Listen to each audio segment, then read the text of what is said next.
စစ်မှာပြထားတဲ့ဗီဒီယိုလိုမျိုး Divergy Resort မှာဘယ်လို edit ရမလဲဆိုတာကျွန်တော် step by step edit ပြသွားမှာဖြစ်ပါတယ်ကျွန်တော်နဲ့တူ apply လုပ်ချင်တော့ကျွန်တော်ရဲ့ video အောက်မှာ upload တွေ free download လုပ်ရပါတယ်ပထမဆုံးကျွန်တော်တို့ Divergy Resort ကိုဖွင့်ပြီးတော့ကျွန်တော် new project ကိုနှိပ်မယ်ပြီးမှ project name မှာကြိုက်တဲ့နာမည်ကိုပေးလို့ရပါတယ်ပြီးတာနဲ့ create ကိုနှိပ်မယ်ကျွန်တော်ဒီ screen ကိုရောက်ပြီးဆိုရင် edit ကိုနှိပ်မယ်ကျွန်တော် media pool မှာကျွန်တော်တို့ media တွေကိုဒီထဲမှာထည့်သွားမှာဖြစ်ပါတယ် media import ကိုသွားပြီးတော့ကျွန်တော် file ရှိတဲ့ဟာကိုဒီ media မှာအကုန်လုံးထည့်မယ်အပေါ်တွေပြီး sound effect တွေကိုထည့်ပြီးဆိုရင်ကျွန်တော်တို့ဒီ sound effect ကိုရင်နားထောင်အောင်ပေါ့နော်ပြီးတာနဲ့ကျွန်တော်တို့ကနည်းနည်းလေးဖြတ်သွားမှာပေါ့နော် sound effect ကို okay အဲ့ဒါကိုထက်ခါလောက်မှာနော်သူကဖြည်းဖြည်းလေးနဲ့အမျိုးမြင်သွားမယ်အမျိုးလုံးပေါ့နော်အဲဆိုရင်ဒီကောင်ကိုကျွန်တော်တို့ copy ယူမယ်ပြီးနည်းနည်းလေးသွားမယ်ပြီး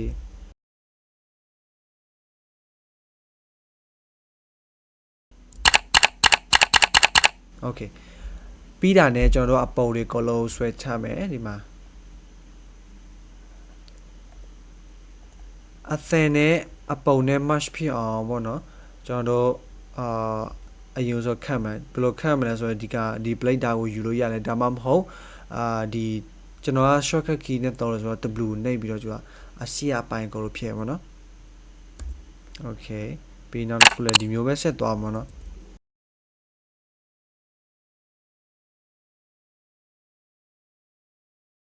FM မှာလာပြီးတော့ generator ကိုနှိပ်ပြီး solid color ကိုရွေးမယ်ပြီးဒီမှာထည့်မယ်ပြီးရတဲ့ကျွန်တော်တို့ကမလို့အဲ့တဲ့ပိုင်းကိုအရင်ဖြည့်မယ် okay ဒီ color အမဲဖြစ်တဲ့အတွက်ကိုကြိုက်တဲ့ color ကိုအမဲဖြစ်တဲ့အတွက်ဒီ color အမဲ original အမဲဖြစ်တဲ့အတွက်ကျွန်တော်တို့ကကြိုက်တဲ့ color ကိုပြောင်းအောင်ပေါ့နော်ပြီးရင်ဒီမှာ color ကိုနှိပ်မယ်ပြီးကိုကြိုက်တဲ့ color ဒီမှာရွေးလို့ရတယ်ကျွန်တော်ကတော့ဒီမှာ original ရှိထားတဲ့လိမ္မော်ရောင်ရွေးပြီးတော့ okay ကိုနှိပ်မယ်ပြီးရင်ကျွန်တော် setting ကိုသွားမယ်အောက်နည်းနည်းလေးဆွဲပြီးတော့ဒီမှာcomposite ရှိတယ်အဲ့ composite မှုမှာကျွန်တော်တို့ကဒီ darker ကိုရွေးလိုက်မှာပေါ့နော်ရွေးပြီးဆိုရင်ကျွန်တော်ကဒီဘက်ကိုလာပေါ့နော်ဒီမှာ asset ရှိတယ်အဲ့မှာနှိပ်မယ်ပြီး transfer ကိုနှိပ်ပေါ့နော်အဲ့ဒီမျိုးဖြစ်ဒီလိုမျိုးပေါ်လာမယ်ပေါ်လာပြီးရင်ကျွန်တော်တို့ကဒီ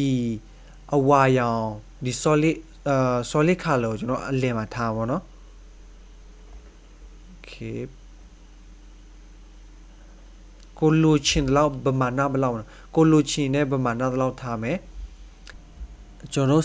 တို့လိုချင်တဲ့စာလုံးတွေကိုဒီအဝါရဲ့အလယ်တက်မှာကျွန်တော်လိုက်ပြီးတော့ချိန်မှာပေါ့နော်ဥပမာဒီမှာဆိုရင်ကျွန်တော်ကဒီမှာဆိုရင် many ဆိုတဲ့စာလုံးကိုကျွန်တော်တို့လိုက်စာအောင်ပေါ့နော်ဒီမှာ select ဒီအပေါ်ကို select ထားပြီးတော့ကျွန်တော်တို့ဒီမှာ live ဆွဲလို့ရတယ်ပြီးတာလည်းကျွန်တော်က zoom လို့ရတယ်ဒီမှာ zoom လာပြီးတော့ဒီမှာ many ဆိုတဲ့စာလုံးဒီမှာရှိတဲ့အတွက်ကျွန်တော်ဒီမှာ လိုက်ညှိရမှာပေါ့နော်ကိုယ့်ကိုလိုက်ညှိရမယ်ဒါကိုယ့်ကိုနည်းနည်းလေးအချိန်ပေးပြီးတော့လိုက်ညှိလိုက်ပါဒီတိုင်းပဲပုံတိုင်းပဲဒီမျိုးပဲနော်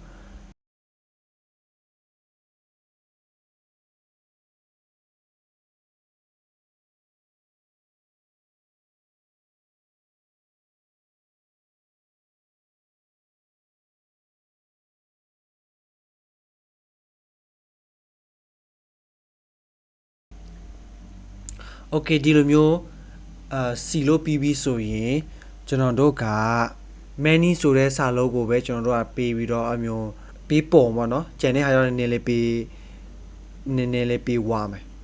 โอเคအဲ့ဒါဘယ်လိုလုပ်မလဲဆိုရင်ကျွန်တော်တို့က FM မှာလာပြီးတော့ဒီမှာ FM မှာ adjustment click ဆိုရှိတယ်အဲ့ဒါကိုကျွန်တော်တို့ဆွဲချလိုက်မယ်နော်ဒီပုံမှာတင်လိုက်မယ်ပြီးမလို့အဲ့တဲ့အပိုင်းကိုကျွန်တော်တို့ဖြည့်မယ်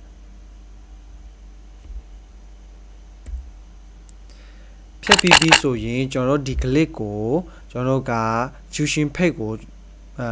တွားပြီးတော့ open in fusion page မှာကျွန်တော်တို့ဖွင့်မှာပေါ့နော်အဲ့မှာရောက်ရင်ကျွန်တော်တို့ကပြီးွားမယ်ဆိုမဲ့အတွက်ကျွန်တော်က blend ကိုရွေးမယ်ပြီးတာနဲ့ဒီ cycle ကိုကျွန်တော်ရွေးမှာပေါ့နော်ပြီးဒီ blend ကိုကျွန်တော်တို့ကနည်းနည်းလေးဒီမှာတင်လိုက်ဆိုလားအမှ blend ဖြစ်သွားတယ်ကျွန်တော်ဒီလောက်ပဲပြီး blend ပေါ့နော်ပြီးရင်ကျွန်တော်ဒီကိုဒီဘက်ကို join လိုက်မယ်ပြီးတာနဲ့သူ့ကို select လုပ်ပြီးတော့ဒီမှာ invert ဆိုရှိတယ်အဲ့ဒါကိုနှိပ်မယ်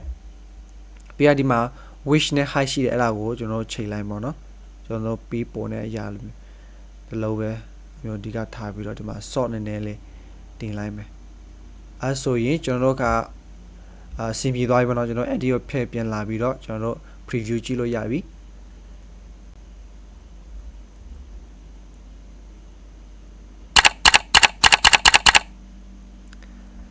โอเคဒီဗီဒီယိုကတော့ဒီလောက်ပါပဲကျေးဇူးတင်ပါတယ်